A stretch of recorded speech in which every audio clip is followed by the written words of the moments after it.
En conmemoración del Día de los Mayores, estamos presentes por muchos motivos.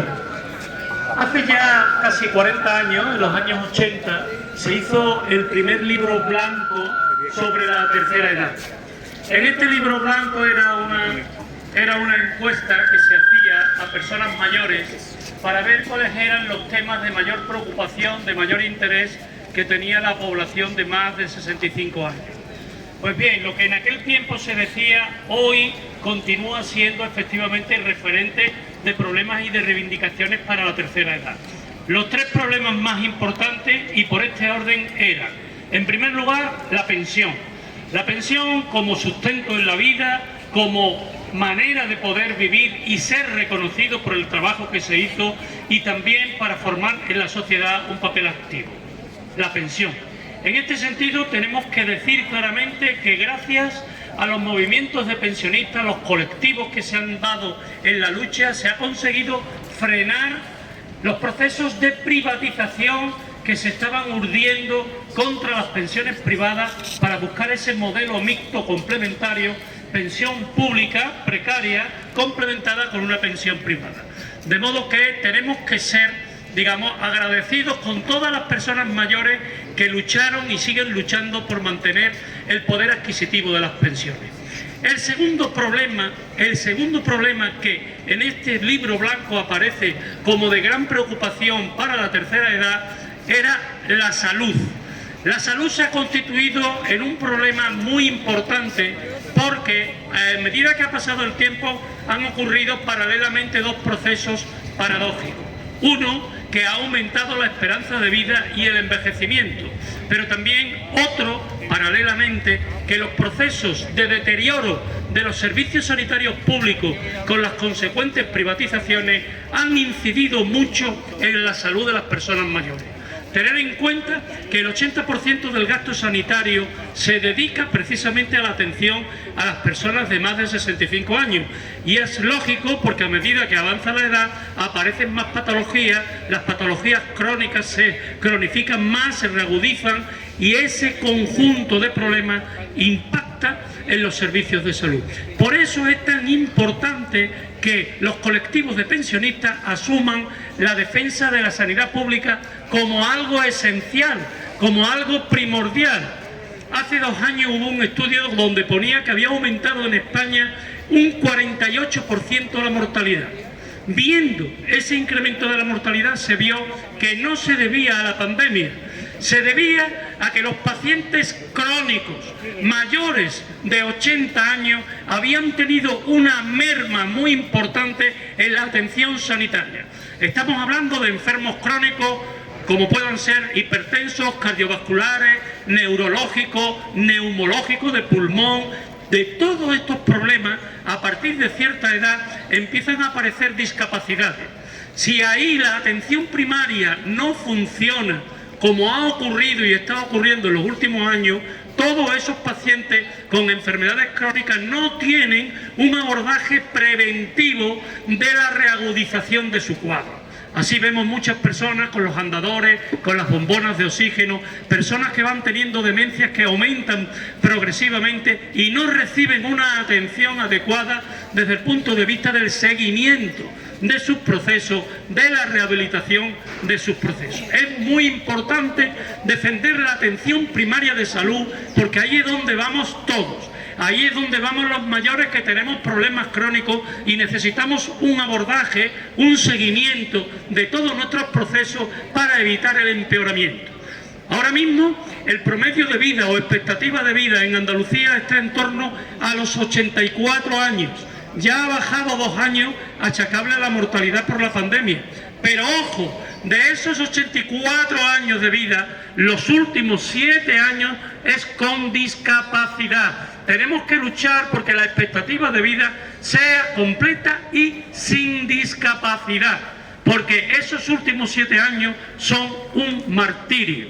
Y por eso aparece un elemento nuevo en los últimos años en el estado de bienestar, además de la pensión y además de la sanidad, que es la dependencia. La dependencia está marcando un problema clarísimamente relacionado con el envejecimiento progresivo. Ahora mismo en Andalucía, un dato que se publicó ayer, en el año 2023 murieron 8.000 personas esperando la dependencia, que ya tenían aprobada por resolución la dependencia y no le había llegado la ayuda. Y además, otro problema añadido a este de la dependencia es el de las residencias de ancianos. En Andalucía faltan 33.000 plazas de residencias de mayores. No hemos sido capaces de aglutinar grupos de trabajo, colectivos, que estén pendientes, vigilantes de la situación de las residencias de mayores, cuyo 90% está privatizado y que han sido el foco donde se han cebado las crisis como la de la pandemia y donde mucha gente vive. Y este es el tercer problema que señalaba este libro blanco: la soledad. La pensión, la salud, la soledad, la dependencia. Ahí hay 4 cosas que tenemos que abordar simultáneamente, paralelamente, organizadamente, movilizándonos. No puede ser que haya residencias de ancianos con personas dentro, residencias de mayores, que viven la soledad, viven el aislamiento y están en función de lo que cada día el personal que está allí quiera hacer con ellos. ¿Que hay buenos profesionales? Sí, pero insuficientes, precarios. Las residencias de mayores tienen que ser controladas y tenemos que procurar que, igual que solicitamos, exigimos y reivindicamos que la sanidad sea pública, con gestión pública, las residencias de mayores también tienen que entrar en la esfera de lo público.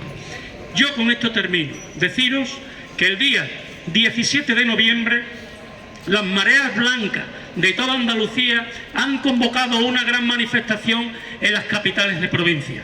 Nosotros estamos viendo a cómo delante de nosotros, a ojos vistas, se está procediendo a una privatización progresiva de los servicios sanitarios públicos.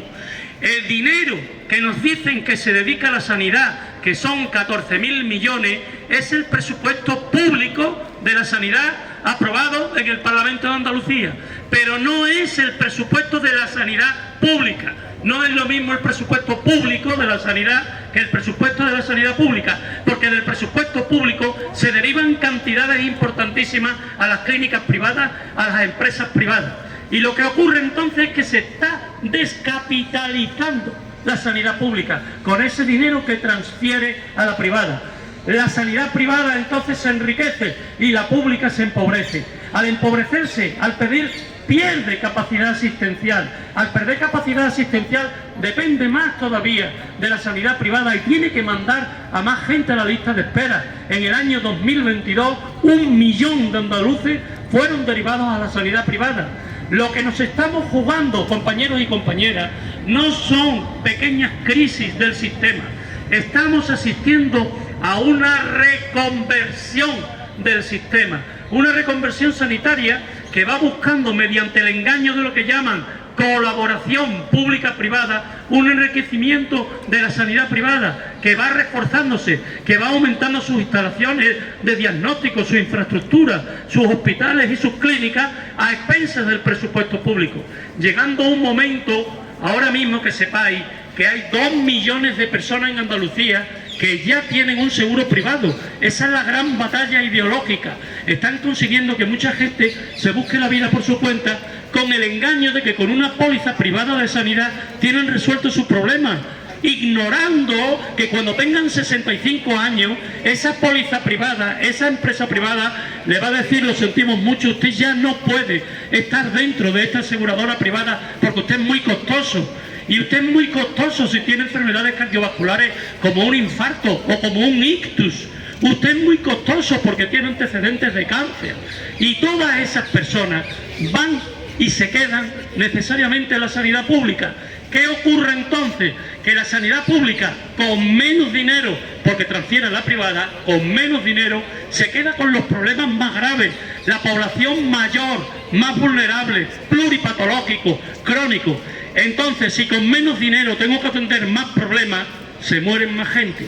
Y ese es el estudio científico que se ha hecho en el Reino Unido, donde se demuestra que en la medida que se transfiere más dinero a la sanidad privada, aumenta la mortalidad. Y aquí nos quieren engañar diciendo que han contratado 30.000 personas. Pero oiga usted, no me diga, no me hable de contrataciones, hábleme de empleo.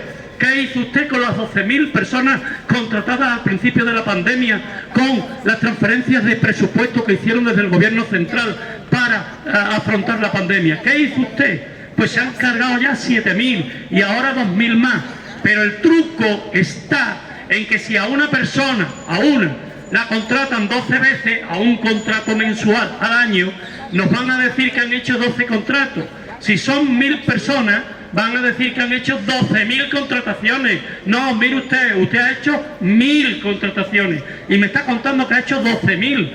Igual que cuando nos dicen que el presupuesto ese tan elevado de la sanidad pública es el que nunca ha existido histórico. Usted me tiene que decir a mí cuánto dinero se gasta en la sanidad pública, no en la sanidad en general para que la derive a la sanidad privada.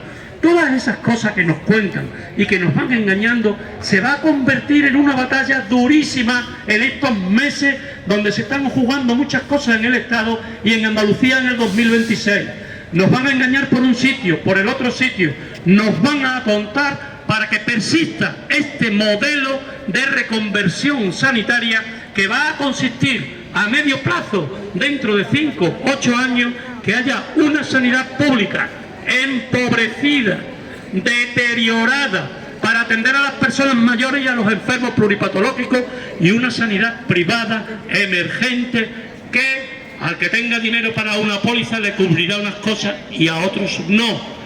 Esa sanidad dual, igual que están haciendo en la educación, en la formación profesional, en la universidad, dual, una cosa para la mayoría y otra cosa para la élite y la minoría con más recursos.